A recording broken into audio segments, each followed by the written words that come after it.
In the broader European context, an assassin wasn't necessarily part of an organized guild or brotherhood.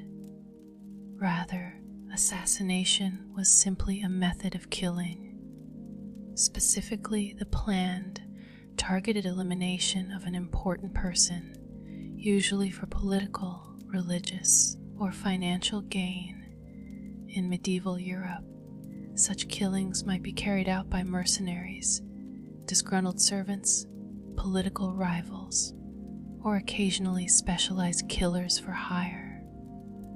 It's important to note that the romanticized vision of the assassin, cloaked figures moving silently through the night, dispatching targets with elegant precision, is largely a product of later fiction and fantasy. The medieval reality was far more chaotic, unpredictable, and frankly, unpleasant. Let's consider the average day of someone tasked with killing an important figure in, say, 13th century France or Italy. First, you wouldn't have a comfortable headquarters with fellow assassins. You'd likely be operating alone or with very few confederates.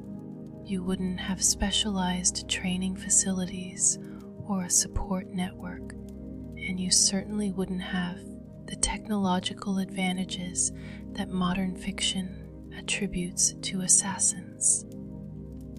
One of the most immediately obvious problems facing the medieval assassin was the sheer difficulty of killing someone important. Today, we might think of assassination as involving firearms or other ranged weapons, allowing the killer to strike from a distance.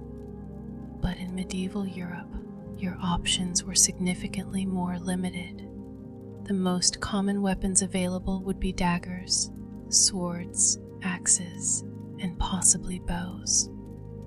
Poisons were also an option, though these were unreliable and difficult to obtain. The problem with most of these weapons is that they required close proximity to the target, which immediately increased the risk capture or death.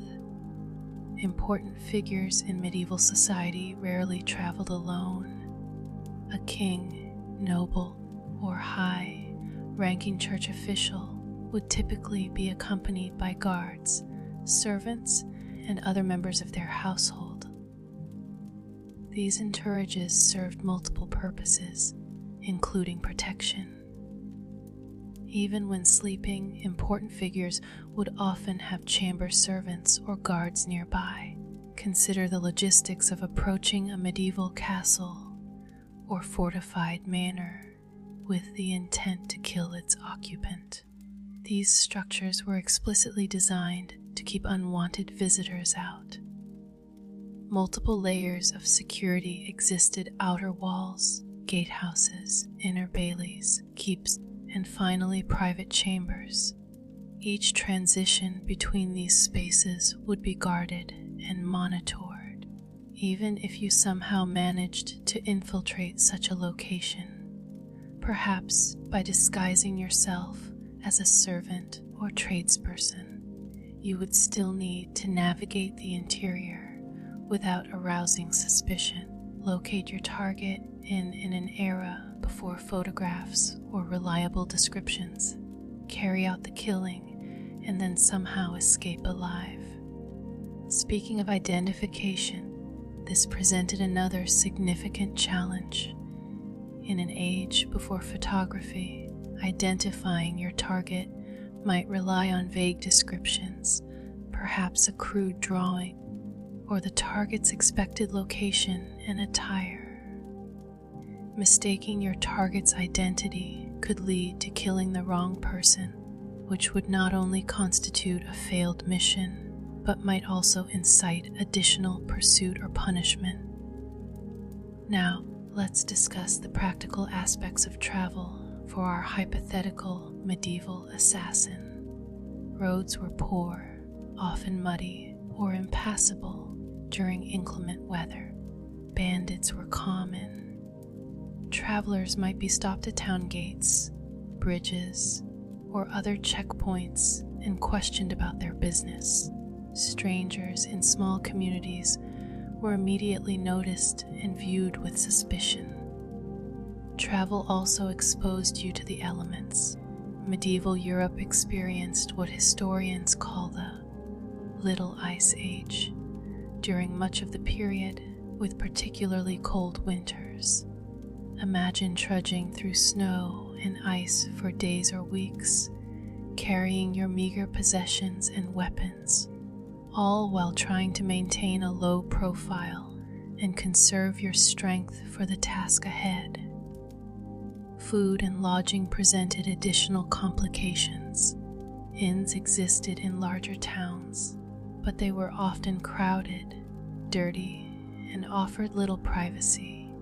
Smaller villages might have no formal accommodations at all, forcing travelers to seek shelter in barns or outbuildings, or to camp outdoors. Food was seasonal, often scarce, and of questionable quality by modern standards. Beyond the practical difficulties, the medieval assassin faced serious social and legal challenges. Medieval society operated on principles of fealty, honor, and religious morality. Assassination violated all of these norms. Let's consider the legal consequences first. Justice in medieval Europe was swift and brutal. If caught in the act of murder or attempted murder, you would likely be executed on the spot. If captured alive, you might face torture to extract information about your employers or confederates, followed by public execution. Methods of execution were designed to be both painful and humiliating. Drawing and quartering, breaking on the wheel, hanging, burning at the stake, all were potential fates for a captured assassin, and these would typically occur in public squares, serving as both entertainment and warning to others who might contemplate similar crimes. Even if you successfully carried out your mission and escaped the immediate vicinity, you would likely face pursuit. The killing of an important figure would trigger investigations and manhunts. Descriptions of suspicious individuals seen near the time and place of the killing would be circulated. Roadblocks might be established. In a society where strangers were automatically suspect, disappearing after a high-profile assassination would be extremely difficult. The religious implications were equally serious. Medieval Europe was dominated by Christian doctrine, which explicitly prohibited murder. Assassination, as premeditated killing, represented one of the gravest sins. In an age where belief in divine judgment and eternal damnation was nearly universal, the spiritual consequences of assassination would weigh heavily on all but the most hardened or faithless killers. Let's not forget the practical aspects of payment. How would a medieval assassin get paid? Banking systems were primitive by modern standards. Carrying large amounts of gold or silver was both dangerous and conspicuous. Letters of credit existed, but were typically used by merchants and would create a paper trail. Payment would likely need to be arranged through trusted intermediaries, each representing an additional security risk. Then there's the matter of client reliability. What prevented a client from simply eliminating the assassin after the deed was done, thereby removing both a witness and the obligation to pay? In an age before contractual enforcement, as we understand it today, assassins operated largely on trust, a commodity in short supply when dealing with people willing to arrange murders. Let's examine in greater detail the tools available to the medieval assassin and why each presented significant limitations. Daggers were perhaps the most practical weapon for close quarters assassination. They could be concealed relatively easily, drawn quickly, and used with lethal effect. However, they required extremely close proximity to the target, offering no range advantage and exposing the assassin to immediate counterattack or capture. Swords were more difficult to conceal and often marked the bearer as a person of certain status, as swords were typically carried openly by knights, men at arms, or wealthy merchants. Attempting to conceal a sword would draw suspicion, while carrying one openly might prevent access to certain locations or proximity to high-value targets. Bows offered the advantage of range, but were large and difficult to conceal. Crossbows were more compact, but still conspicuous and slow to reload. Both required clear lines of sight and favorable conditions. Wind, rain, or intervening obstacles could ruin a carefully planned shot. Poisons presented their own unique challenges. Effective toxins were difficult to obtain and often unreliable in their effects. Some worked too slowly, allowing time for medical intervention or the identification of the poisoner. Others acted too quickly or produced obvious symptoms, immediately revealing that poisoning had occurred. The administration of poison required access to the target's food or drink, which typically meant infiltrating their household staff or bribing existing servants. Either approach increased the number of people aware of the plot, thereby increasing the risk of exposure. Even if you successfully poisoned your target, you might not be present to confirm their death. This uncertainty could complicate payment arrangements or necessitate dangerous follow-up visits to verify the mission's success. Now, let's consider armor and protection. The medieval assassin likely wouldn't wear significant armor, as it was heavy, noisy, and would immediately mark the wearer as a combatant. Light leather armor might provide some protection against glancing blows without being too obvious, but it offered little defense against determined attacks. Without substantial armor, the assassin was vulnerable to counterattack or capture. A single wound, even a relatively minor one, could become infected in an age before antibiotics, potentially resulting in a slow, painful death far from home and medical care. To illustrate the dangers and difficulties of medieval assassination, let's examine several historical examples. These cases demonstrate that even successful assassinations often ended poorly for the perpetrators. One of the most famous medieval assassinations was that of Thomas Becket, Archbishop of Canterbury, in 1170. King Henry Hay allegedly expressed frustration with Becket, uttering words that 4 knights interpreted as a royal command to kill the archbishop. They traveled to Canterbury Cathedral and struck down Becket near the altar. The aftermath: all 4 knights were excommunicated. They eventually traveled to Jerusalem as penance, and all died in the Holy Land. King Henry Hay, though not directly involved in the killing, was forced to perform public penance, walking barefoot through Canterbury while being flogged by monks. Far from solving Henry's problems, Becket's assassination created a martyr and severely damaged the king's reputation and authority. Another notable case is the assassination of Philip Zealot of Macedon in 336 BCE, slightly before our medieval period, but instructive nonetheless. Philip was killed by one of his bodyguards, Pausanias, during a public ceremony. Pausanias was immediately pursued and killed by other guards, never having the opportunity to escape or explain his motives. Some historians suspect he was merely a pawn in a larger conspiracy, possibly involving Philip's wife Olympias or even his son Alexander later, the Great. In 1192, Conrad of Montferrat, the recently elected king of Jerusalem, was assassinated by two members of the Nizari Ismailis, the original assassins.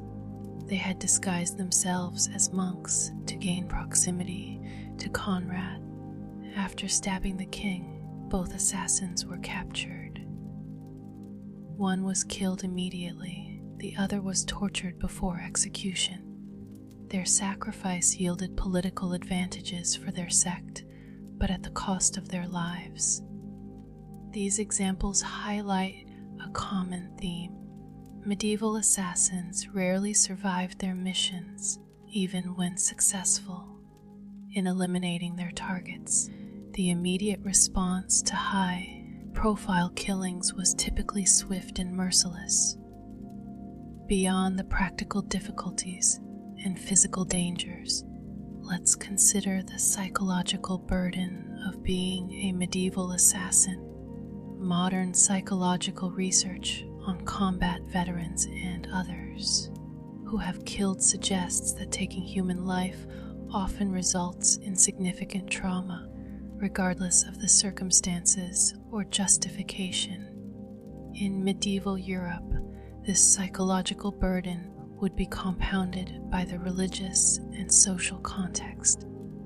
Christianity explicitly prohibited murder, and the belief in divine judgment and eternal damnation was nearly universal. An assassin operated not only against human law, but against divine law, potentially condemning their soul to eternal torment according to the prevailing beliefs of the time. The isolation would be another psychological challenge. Unable to speak openly about their activities or seek support from others, the medieval assassin would carry their experiences and traumas alone. No medieval equivalent of therapy existed. The concept of psychological health, as we understand it today, was centuries in the future. Conscience and remorse might be particularly acute if the assassination involved collateral damage. The killing of guards, servants, or bystanders who happened to be in the wrong place at the wrong time. Unlike the clean, surgical strikes depicted in modern fiction, medieval assassination was likely to be messy, chaotic, and potentially indiscriminate. Let's also consider the assassin's relationship with their employer. In many cases, the assassin might not fully understand or agree with the political, religious, or personal motivations behind the killing they were hired to perform. They might be acting purely for financial gain or under duress or threat. This disconnection between action and personal conviction could contribute to moral injury and psychological distress. What did the medieval assassin do when not actively planning or carrying out a killing?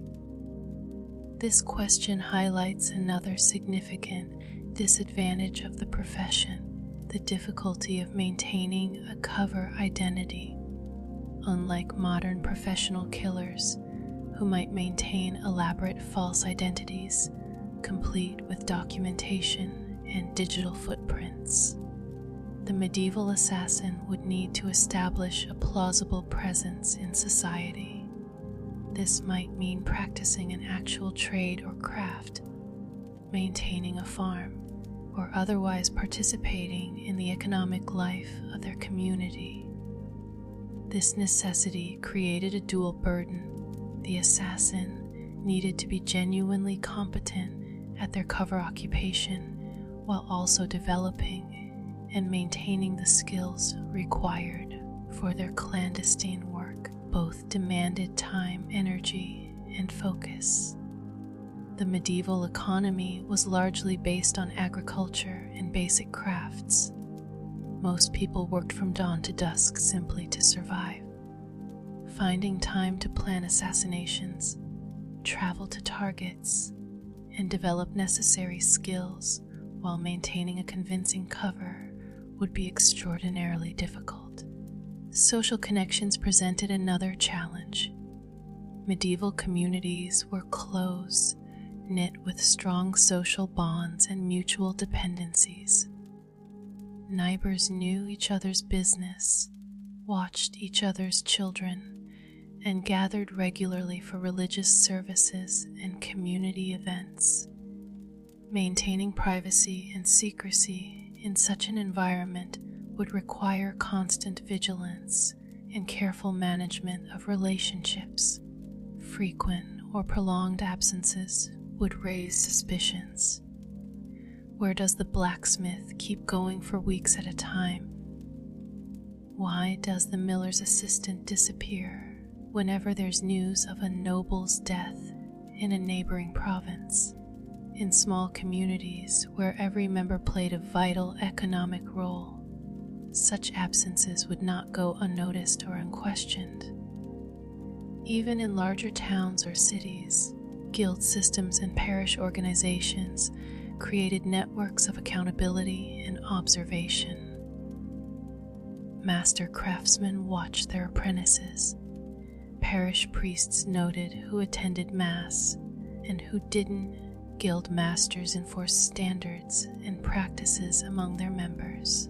Operating outside these structures marked one as an outsider or deviant, drawing exactly the kind of attention an assassin would seek to avoid. Let's consider another mundane but critical aspect of the medieval assassin's life: the acquisition and maintenance of equipment. Unlike modern assassins who might have access to specialized suppliers or black market weapons, medieval killers would need to obtain their tools through ordinary channels. Weapons like daggers and swords were not uncommon, but their quality varied significantly. A well-crafted blade cost considerable money and might attract attention. Why does a simple farmer own a finely made dagger with perfect balance? Conversely, a poorly made weapon might fail at a critical moment, bending or breaking when struck against armor or bone. The maintenance of weapons required knowledge and tools. Blades needed regular cleaning and oiling to prevent rust, especially in the damp climate of Northern Europe. Edges required honing and occasionally more substantial resharpening. These activities needed to be performed somewhere private, as the meticulous care of weapons might raise questions from observant neighbors. Poisons presented even greater challenges. Effective toxins might be derived from plants like belladonna, hemlock, or foxglove, but harvesting and processing these plants required specialized knowledge. Some poisons needed to be collected at specific times of year when the plants contained the highest concentration of active compounds. The cultivation of poisonous plants in one's garden would certainly raise suspicions in a community where everyone knew the common culinary and medicinal herbs. Purchasing such materials from apothecaries or herbalists might create witnesses who could later identify you to authorities. Specialized equipment like grappling hooks, climbing spikes, or lock picking tools would need to be custom made, either by the assassin themselves or by craftsmen who might later remember making such unusual items. Either way, the possession of such tools, if discovered, would be difficult to explain innocently. Modern fictional assassins often undergo specialized training programs, learning exotic fighting techniques, poisons, disguise, and other relevant skills. No such formal training existed for medieval killers.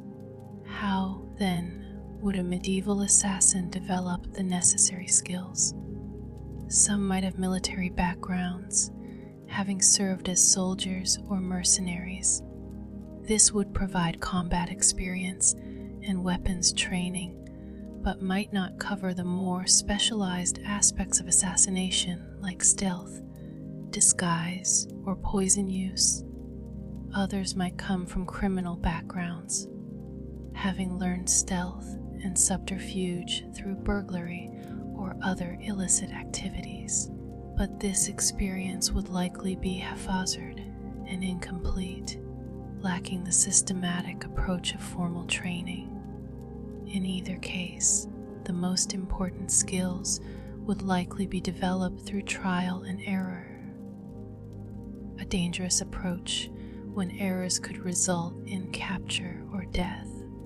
There was no safe environment in which to practice the arts of killing. Each attempt carried real risk.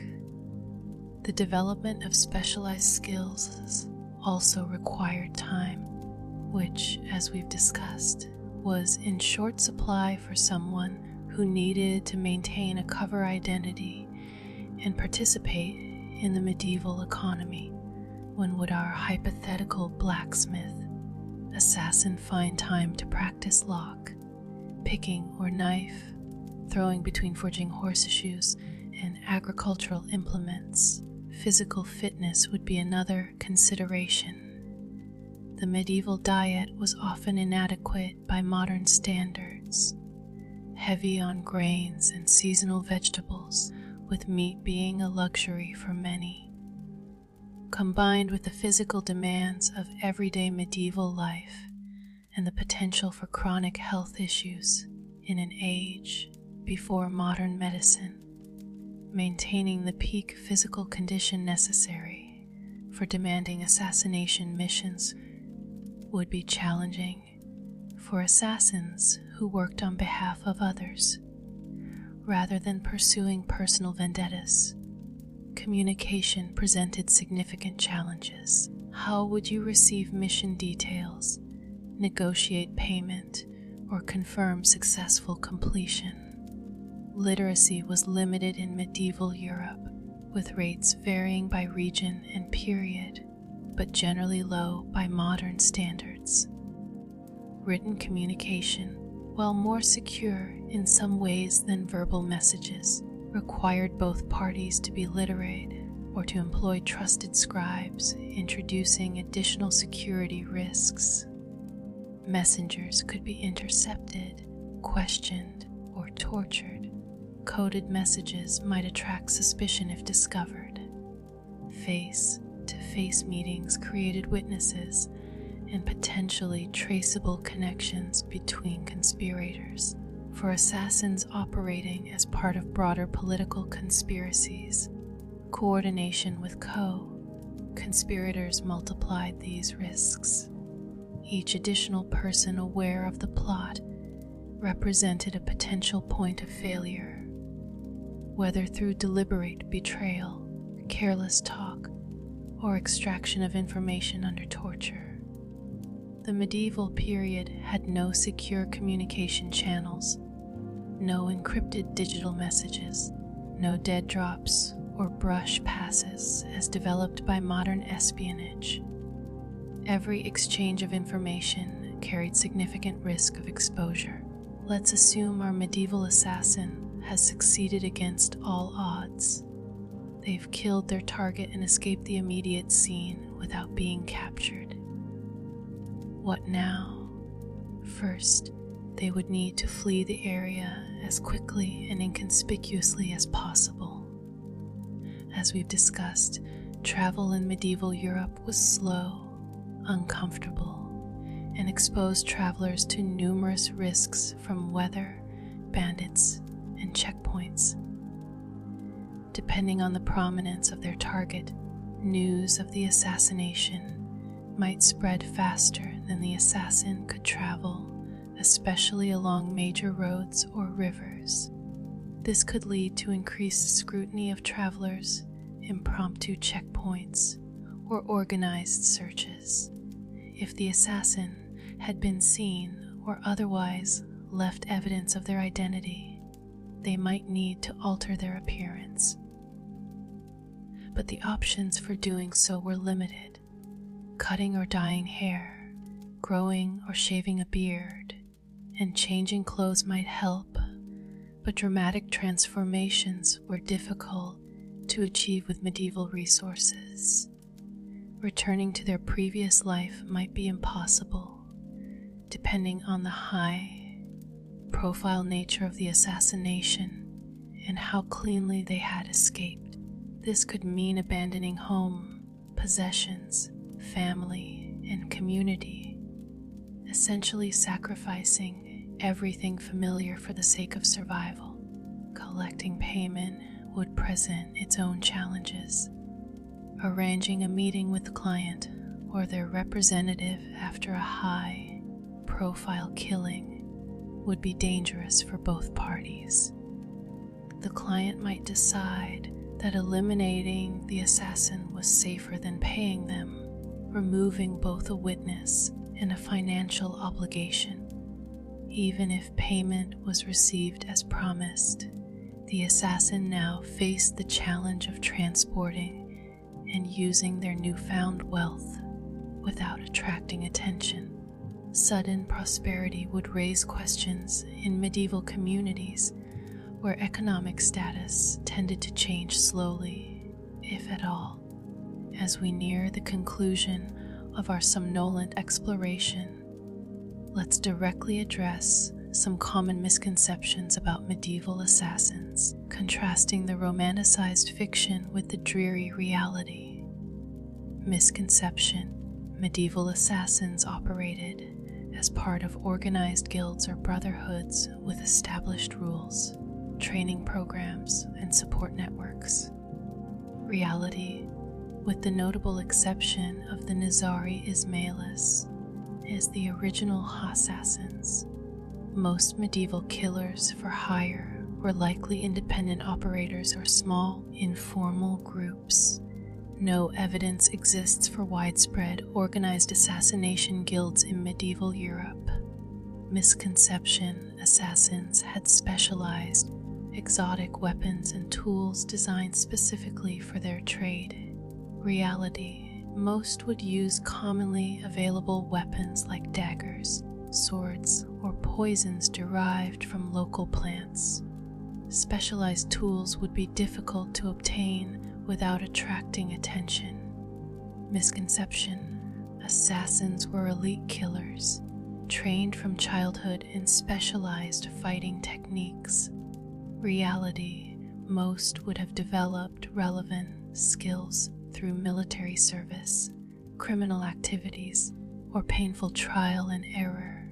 Formal, specialized training simply didn't exist in the medieval context. Misconception: assassins operated with a code of honor, taking only certain types of contracts or following specific rules. Reality: those who killed for money were by definition operating outside the moral and legal boundaries of their society.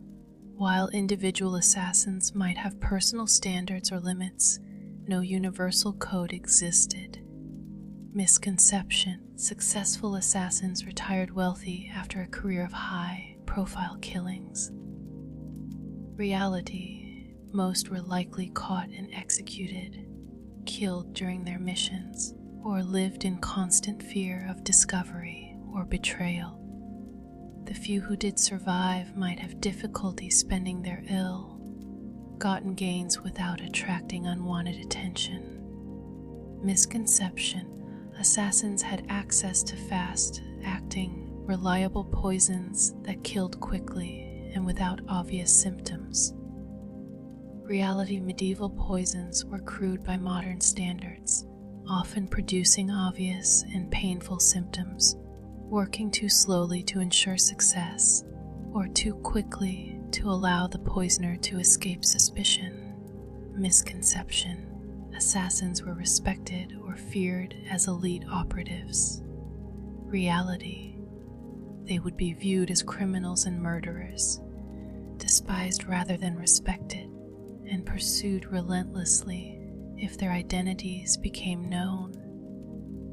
As we've explored throughout this lengthy discussion, being a medieval assassin was a profession fraught with physical danger, practical difficulties, moral compromise, and psychological burden. Far from the glamorous, efficient killers of modern fiction, real medieval assassins would have led lives of constant fear, discomfort, and isolation. The combination of factors we've discussed, from the practical challenges of travel, identification, and weapon acquisition to the social, legal, and religious consequences of discovery, made assassination an unsustainable profession in the long term. Few, if any, could have made it a lifelong career. Those who attempted multiple assassinations increased their risk exponentially with each mission. More victims meant more chances for witnesses, evidence, or patterns to emerge. More conspirators meant more potential betrayal or confession under torture. Perhaps the most successful medieval assassins were those who killed once for personal or political reasons and then disappeared completely, changing identity and location. But even they would carry the psychological and spiritual burden of their actions in an age when belief in divine judgment was nearly universal. In many ways, the true picture of the medieval assassin is not one of an elite, shadowy professional, but rather of a desperate individual driven by extreme circumstances to commit acts that virtually ensured their own destruction, whether physical, social, or spiritual. So as you drift towards sleep, consider how fortunate you are to live in an age where such desperate choices are unnecessary for most, where justice systems, however imperfect, offer alternatives to personal vengeance, and where political change can occur without the need for violence.